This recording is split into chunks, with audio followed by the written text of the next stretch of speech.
Assalamualaikum warahmatullahi wabarakatuh. Perkenalkan, nama saya Muhammad Raka Pratama dari semester 3A.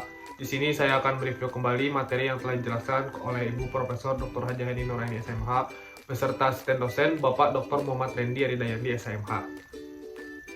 Selanjutnya mengenai bab 4, pengulangan tindak pidana atau residif. Pengertian residif: seseorang yang melakukan tindak pidana dan telah dijatuhi hukuman pidana dengan suatu putusan atau vonis dari hakim yang telah mempunyai kekuatan hukum tetap, kemudian melakukan lagi suatu tindak pidana. Jadi, hampir sama dengan konkursus realis, yaitu melakukan lebih dari satu tindak pidana.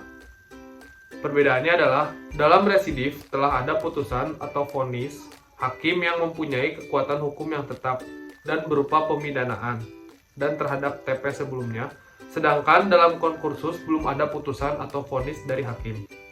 Residif adalah alasan untuk pemberatan pidana. Selanjutnya B, pembagian pengulangan atau residif. 1. Residif umum atau allgemeine stelsel residif. Semua pengulangan terhadap jenis tindak pidana apapun dan dilakukan dalam waktu kapan saja. Pengulangan merupakan alasan pemberatan, jadi tidak disyaratkan jenis tindak pidana yang dilakukan maupun tenggang waktu pengulangan. Dengan demikian, tidak dikenal daluarsa.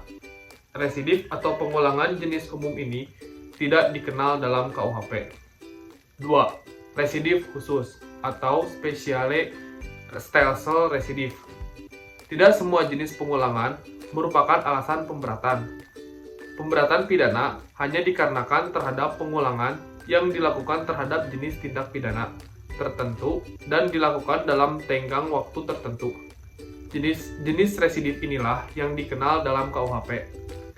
Residif menurut KUHP. Pengulangan atau residif tidak diatur secara umum dalam buku 1 KUHP tentang ketentuan umum, tetapi secara khusus untuk tindak pidana tertentu diatur dalam buku 2 dan buku 3 KUHP. Selain itu juga, KUHP mensyaratkan tenggang waktu pengulangan TP tertentu. Dengan demikian, KUHP menganut sistem residif khusus.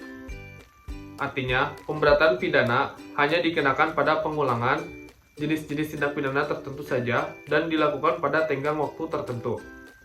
Residif untuk tindak pidana dapat berlaku untuk kejahatan maupun untuk pelanggaran, yaitu 1. Residif kejahatan.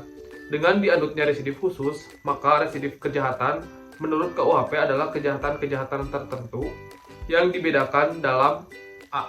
Residif kejahatan tertentu sejenis, diatur secara tersebar dalam buku 2 KUHP.